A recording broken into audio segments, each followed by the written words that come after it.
제목 띄워주세요. 네, 많이 낳아야 합니다. 네.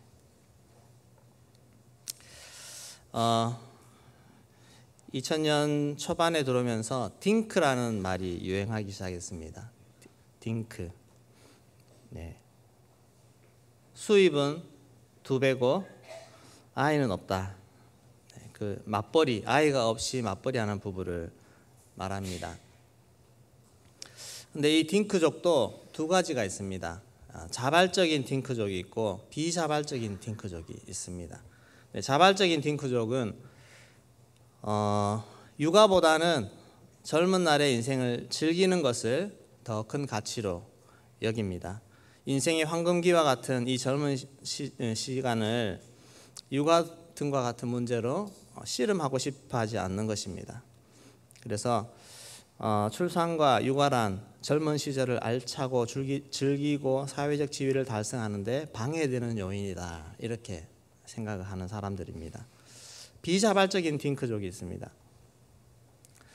한국에도 IMF 금융위기 이런 것들 이후에 평생 고용에 대한 불안이 문제가 되고, 또 아이를 낳아 기르고 키우는 것이 경제적으로 너무 큰 부담이 되기 때문에 부부가 합의해서 아이를 낳지 않는 것, 이것이 미래의 불확실성에 대한 가정의 리스크를 줄일 수 있는, 리스크에 대한 대책이 될 수 있다고 생각하는 것입니다. 여성들의 경우에는 출산 이후에 경력 단절이 될 수도 있고, 또 자녀를 낳으면서 모든 자유를 잃어버리는 그런 마음들, 상황들. 설령 자녀를 낳는다 해도 아이를 돌봐줄 사람이 마땅치 않은 이런 복합적인 요인이 출산에 대한 상당한 부담으로 작용을 해서 출산을 기피하는 이런 가정들 있습니다. 다 현실적으로 보면 맞는 말입니다. 근데 최근엔 또 딩크펫이라고 아이를 낳지 않지만 그러나 반려동물과 그렇게 살아가는 그런 부부도 많이 있습니다. 네, 그러면 왜 우리는 자녀를 낳아야 됩니까? 아이를 낳아야 됩니까? 네, 딴 말할 거 없이 이것은 하나님의 명령입니다. 네, 우리는 이 하나님의 명령이라는 것을 기억을 해야 됩니다. 내 환경과 상황 따지기 전에 이것은 하나님의 명령이라는 것입니다. 28절 말씀 한 번 더 읽겠습니다. 주며 하나님이 그들에게 이르시되 생육하고 번성하여 땅에 충만하라. 땅을 정복하라. 바다의 물고기와 하늘의 새와 땅에 움직이는 모든 생물을 다스리라 하시니라. 아멘. 하나님이 우리 인간을 사람의 형상으로 만드시고 그들에게 복을 주시고 또 그들에게 말씀하셨습니다. 생육하고 번성하여 땅에 충만하라. 생육하라는 것은 재생산을 하라는 거예요. 열매를 맺으라는 거잖아요. 번성하여 영어에 보니까 멀티플.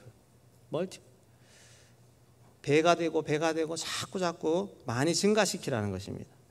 그리고 그렇게 해서 땅에 충만하도록 하는 것이 하나님의 명령이라는 것입니다. 사람에게 하나님은 이 사명을 주셨고, 이렇게 많아진 사람들이 이 땅을 다스리도록, 이 땅의 주인이 되도록 그렇게 명령을 하셨습니다. 모든 식물들, 동물들, 모든 것들을 다스리는, 하나님을 대신해서 다스리는 권한을 주셨습니다. 그래서 자녀를 낳고 자녀를 기르는 것은 우리에게 엄청난 중요한 일, 사명이라는 것입니다. 창세기 5장에 보면 성경에는 족보가 많이 나오지 않습니까? 족보가 나오는데 저 사람이 무슨 일 했는지는 별로 중요하지 않습니다. 뭐가 중요합니까? 낳고 죽고. 아담은 어떻게 했을까요? 아담에게 첫 번째 내려진 이 명령이, 아담은 어떻게 했는가? 창세기 5장 3절 볼까요?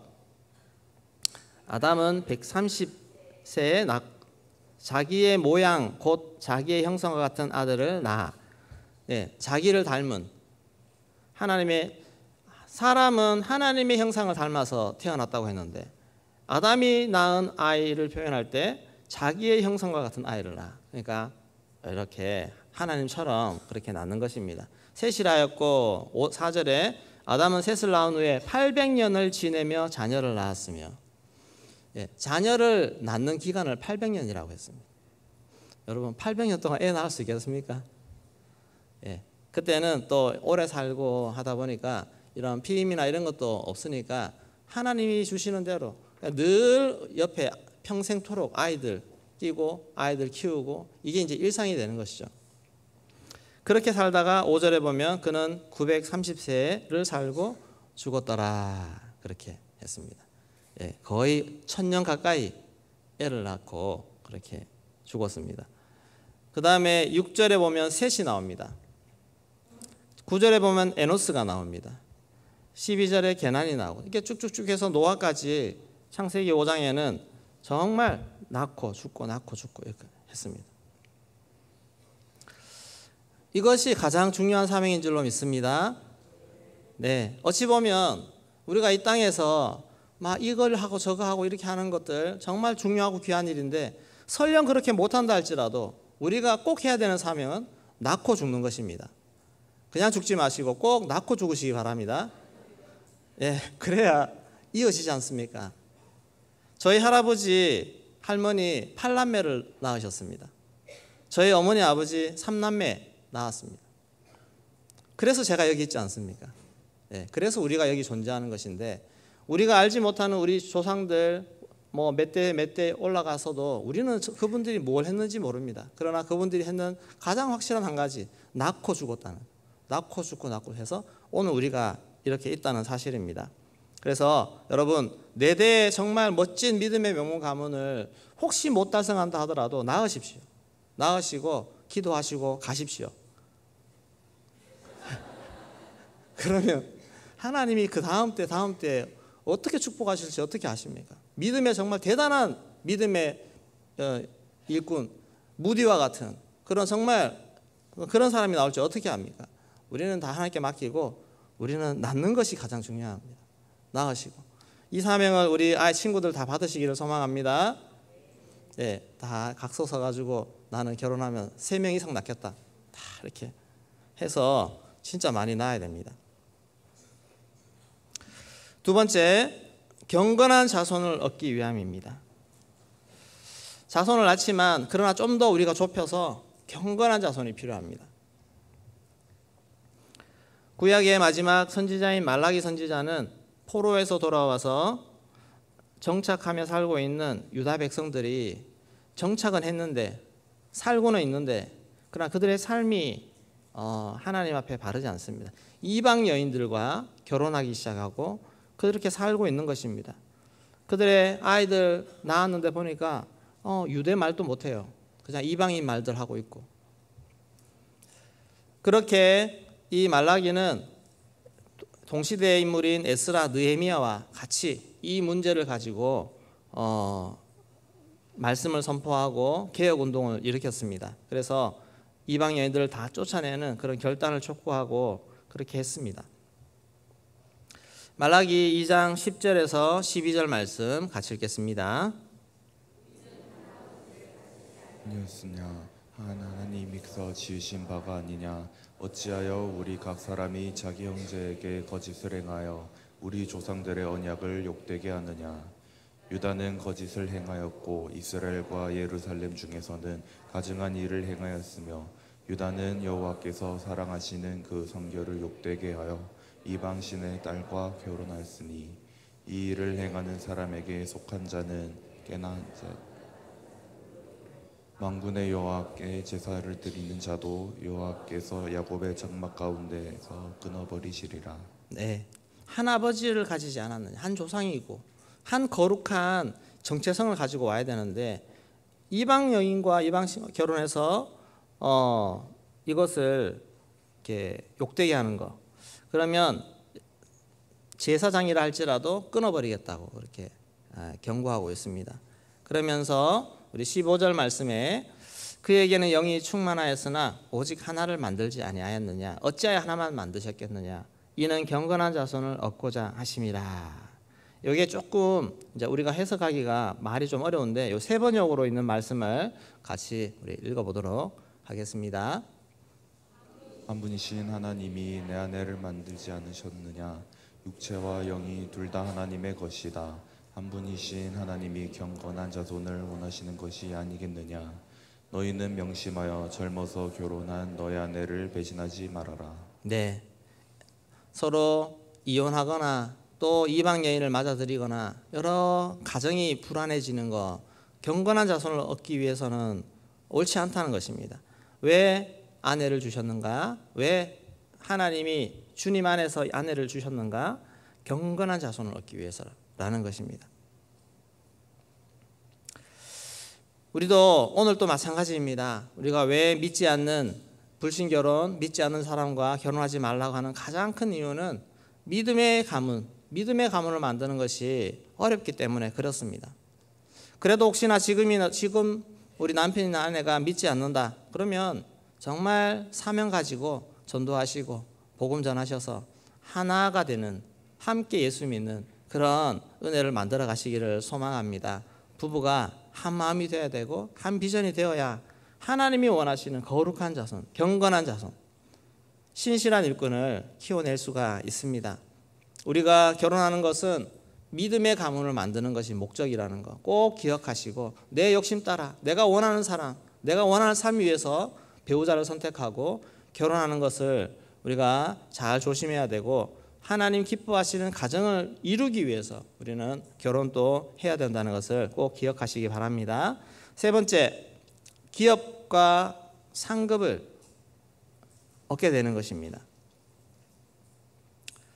네, 시편 127편 3절에서 5절까지 우리 같이 읽겠습니다. 보라, 자식들은 여호와의 기업이요 태의 열매는 그의 상급이로다. 젊은 자의 자식은 장사의 수중의 화살 같으니 이것이 그의 화살통에 가득한 자는 복되도다. 그들이 성문에서 그들의 원수와 담판할 때 수치를 당하지 아니하리로다. 아멘.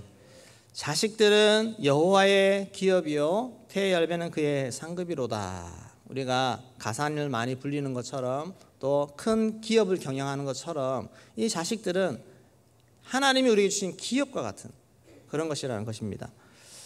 젊은 자의 자식은 장사 수준의 화살 같으니, 싸우는데 화살이 떨어지면 어찌 싸우겠습니까? 화살이 화살과 같은데 이것이 화살통에 가득한 자는 복되다는 것입니다. 혹시나 원수와 싸우고 할 때 우리 자식들이 많이 이렇게 있으면 수치를 당하지 않는다, 든든하다는 것입니다. 자식이 많은 것 키울 때는 힘들겠지만 또 나중에 키워놓으면 얼마나 큰 힘이 되고 자산이 되는지 모릅니다. 하나님 나라도 마찬가지입니다. 또 굳이 이런 것을 따지지 않더라도 그냥 일반적인 세상 나라 보더라도 인구가 많은 나라와 인구가 적은 나라는 너무너무 차이가 납니다. 지금 우리나라는 정말 출산율이 세계적으로 제일 낮습니다. 그리고 우리는 이미 초고령 국가가 되었습니다. 이틀 전인가 아파트 내려오면서 그 아파트 광고에 지금 65세 이상 한국의 인구가 1,000만 명을 넘었다, 그렇게. 우리 인구 65세 이상이 벌써 1,000만 명이 넘었습니다. 2018년도에 신생아 수가 37만 명인데 작년 신생아 수가 23만 명입니다. 몇만 명이 줄었습니까? 14만 명이 줄었습니다. 이건 엄청난 감소입니다. 정말 큰 위기입니다. 그리고 출산율이 0.72%입니다. 출산율은 가임 여성 한 명이 낳는 아이 수를 말하는데, 내가 아이를 뵐 수 있는 여성이 아이를 낳을 때 2명은 낳아야, 한 명은 남자고 한 명은 여자 나올 수 있지 않습니까? 비율적으로. 그래, 2명은 낳아야 다음 세대에서 또 그 여자가 아이를 낳아서 똑같은 수를 유지할 수가 있는데 1도 아니고 1은 다음 한 세대만 지나도 인구가 반이 됩니다. 그것도 더 넘어서 0.72명입니다. 자, 이렇게 따지면 원래 23만 명, 작년에 23만 명 나왔습니다.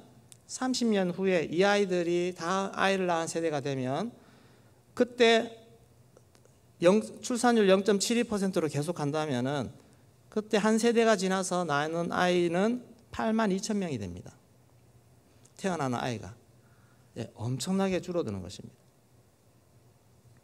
이것은 국가적으로도 큰 위기이고 교회적으로도 큰 위기입니다.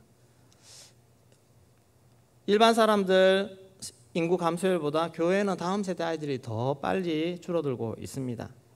교회의 존속의 문제고 나라의 존속의 문제입니다. 이것을 지금은 전 국가가 비상을 걸고 이 대책을 마련하기 위해서 애를 쓰고 있습니다. 여기에 우리 교회가 더 앞장서서 이 사명을 감당해야 되고 나라를 살리고 교회를 살리는 이 일에 우리가 어떻게든 앞장서서 이 일을 감당해야 될 줄로 믿습니다. 누가 해야 되겠습니까? 네, 누가 해야 되겠습니까? 우리 결혼하시는 분들 하셔야 됩니다. 이것저것 따지고 하지 마시고 이것은 우리의 사명이다 생각하시고 그렇게 진짜로 하셔야 됩니다. 아니면 나라가 더 어려워지고 교회가 더 죽어갑니다. 우리가 이 사명을 감당해야 돼요. 왜? 하나님이 명령하셨지 않습니까? 하나님이 명령하셨습니다. 우리 젊은 친구들도 결혼할 때 꼭 이 사명을 생각하고 그렇게 하나님 주신 말씀으로 받으면 할 수 있습니다. 그냥 즐기는 거 생각하시고 경제적 부담 생각하면 안 하는 게 낫겠지만 그러나 우리는 그렇게 살아야 되는 것이 아닙니다. 사명으로 살아야 되지 않습니까? 그래서 우리 다음 세대 될 때는 더 풍성한 이 세대의 아이들이 넘쳐나고 정말 인구들이 더 사람들이 많아서 더 복음 전하고 구원받는 영혼들이 많아지는 그런 놀라운 역사들이 나타나기를 소망합니다. 위기를 잘 받으면 위기를 극복하면 기회가 되는 것입니다. 우리가 이 위기를 잘 극복해서 정말 이로 말미암아 더 풍성한 역사들이 나타날 수 있도록 바꿔가는 그런 놀라운 역사를 우리 모두 함께 감당하기를 소망합니다. 아멘이십니까? 우리 DBA 아멘입니까? 네, 아멘 다 하셨습니다. 네, 우리